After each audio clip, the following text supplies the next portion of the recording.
Let's talk baseball cards.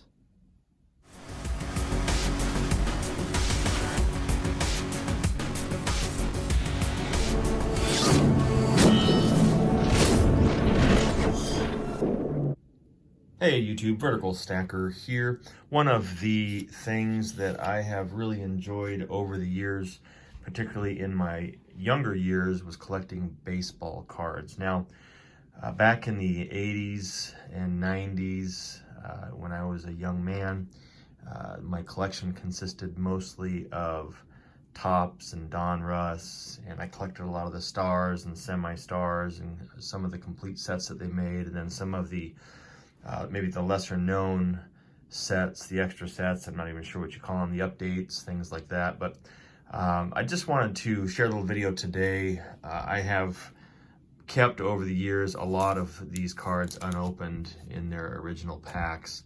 I have literally thousands of these packs in storage. And I thought I'd break some out and do a little video of opening these up.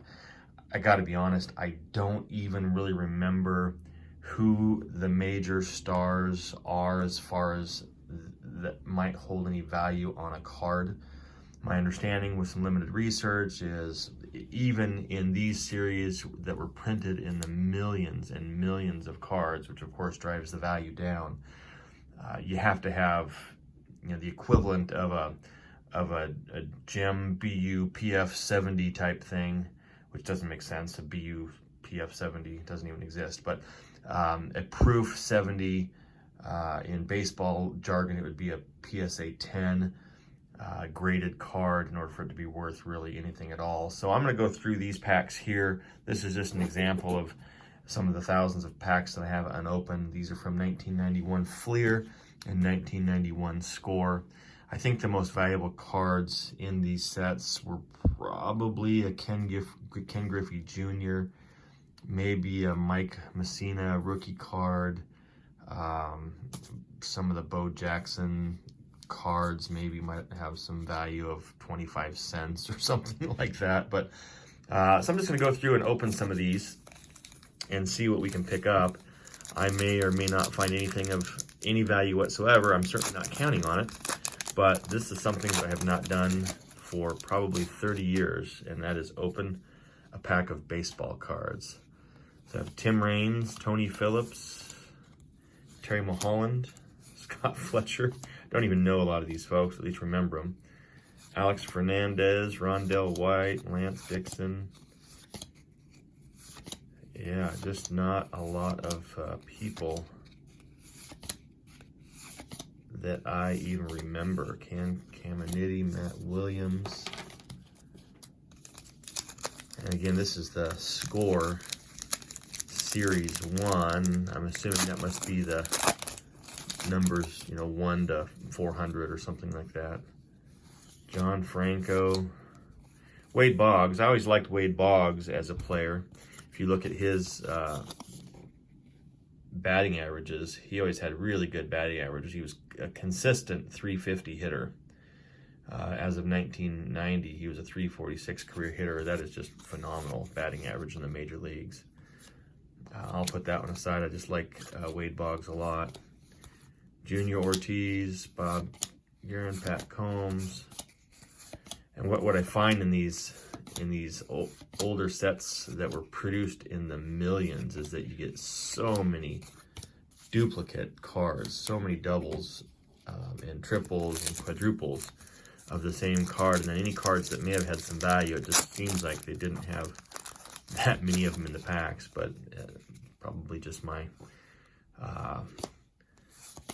my bias, because you always want to have more of the good player cards. Pat Borders, Pat Combs, Pedro Munoz, Phil Plantier, Mike Hartley. Yeah, I mean, these are just people that I vaguely might remember their names, but just George Bell, he was a home run hitter, I think. Gary Carter, George Brett. I always liked George Brett. You might remember his Pine Tar episode where he came and launched himself off of the dugout bench and went after pretty much anyone in his way. That was an interesting episode. But Yeah, these 91, 89, 90, 91 cards just mass produced. And, you know, these are actually harder to keep in fairly decent shape because of the solid, you know, dark borders on them. Ken Caminiti, one of the riflemen. Bo Jackson highlight card. Bo Jackson rifleman. That's interesting. That's card number 412. That actually might have a little value to it. 25 cents, $1. I don't know. It would probably have to be graded to have any meaningful value to it. John Smoltz, good pitcher. Dave Magadan, Howard Johnson. All right, let's see what's in the next pack here. I'm just going to go through these score and then this group of Fleer, and then I'll end the video there because I don't think anybody wants to watch me go through a zillion 1991 cards of anything. Mike Morgan, Kevin Seitzer, Lyons, Rogers, Brantley, Gibson, Lance Johnson. Yeah, I can usually move pretty quickly through these things.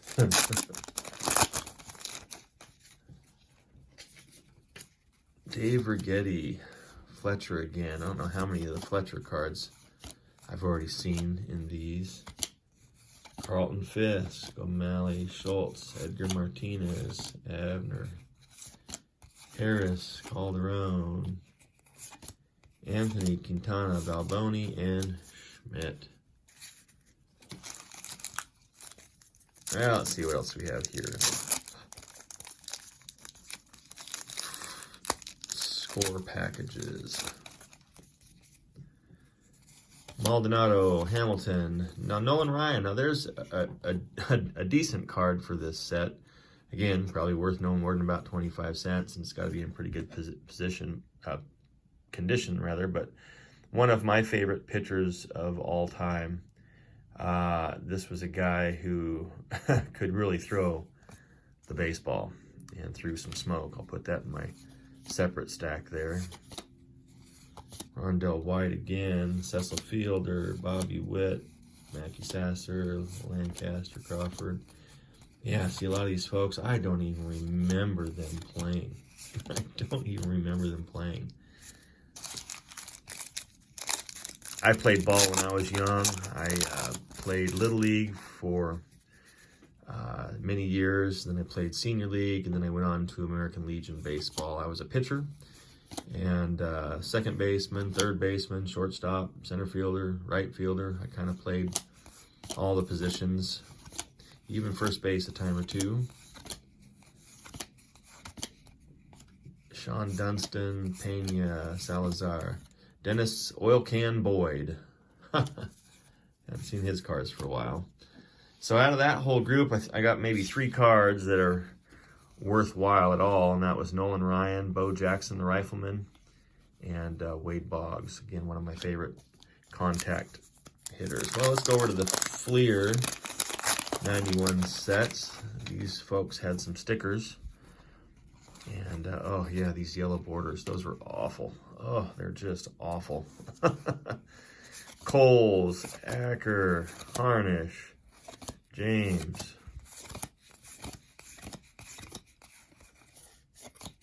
Rojas, Devereaux, Gary Wayne.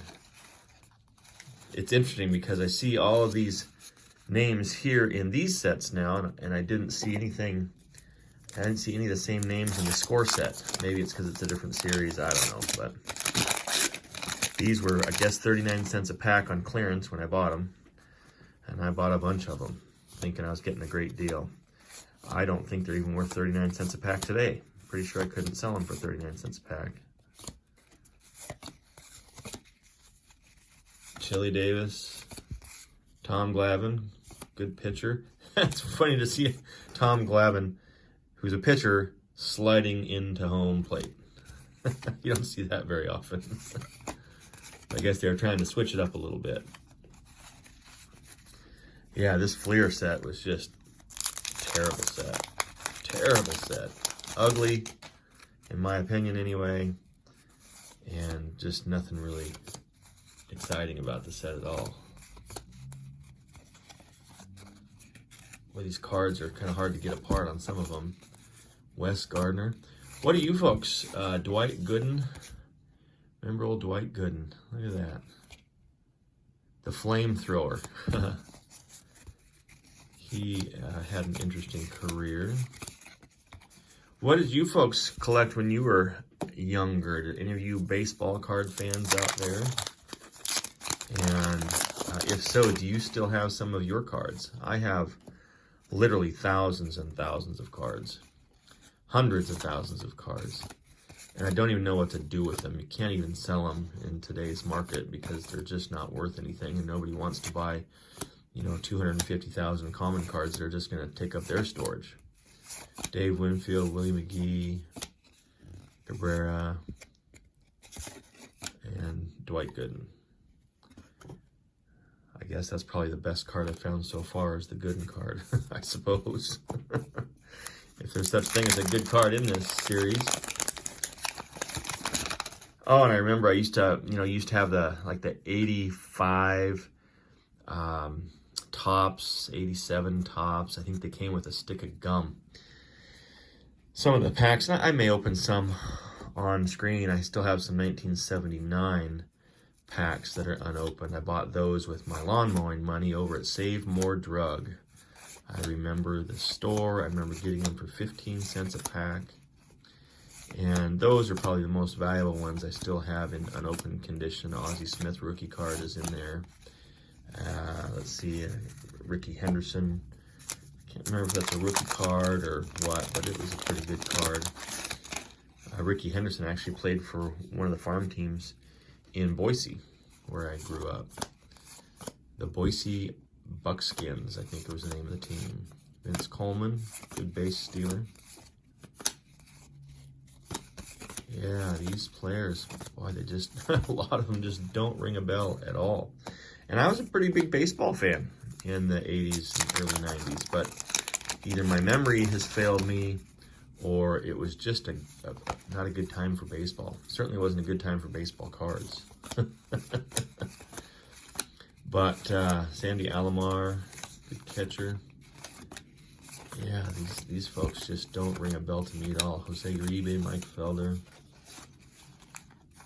Man, looking through these cards as I go through these, does anybody else get the shakes a little bit and say, oh, that was such an awful year. 91 Fleer, 91 Score. I should have just maybe used these for, starting fires or something. I don't know.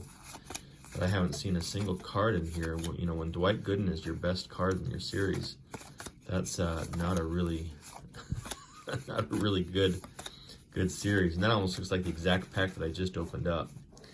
So anyway, that's the 1991 Fleer and 1991 Score.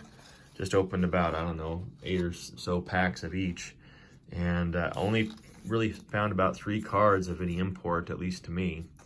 Pretty interesting that there's just not a lot to choose from in these selections. I may open up some of my more valuable packs sometime in a different video, but this is a different take on Vertical Stacker.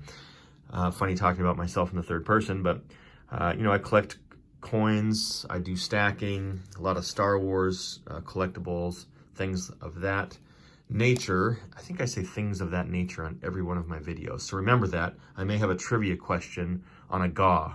What is the most common thing I say on my videos? And it's things of that nature would be the correct answer. But anyway, appreciate you folks watching. I'm sure I'll get some more stacking videos up soon. And have a great rest of your week. It's Tuesday, February 11th. Take care, Vertical Stacker. On some worthless baseball cards. Out.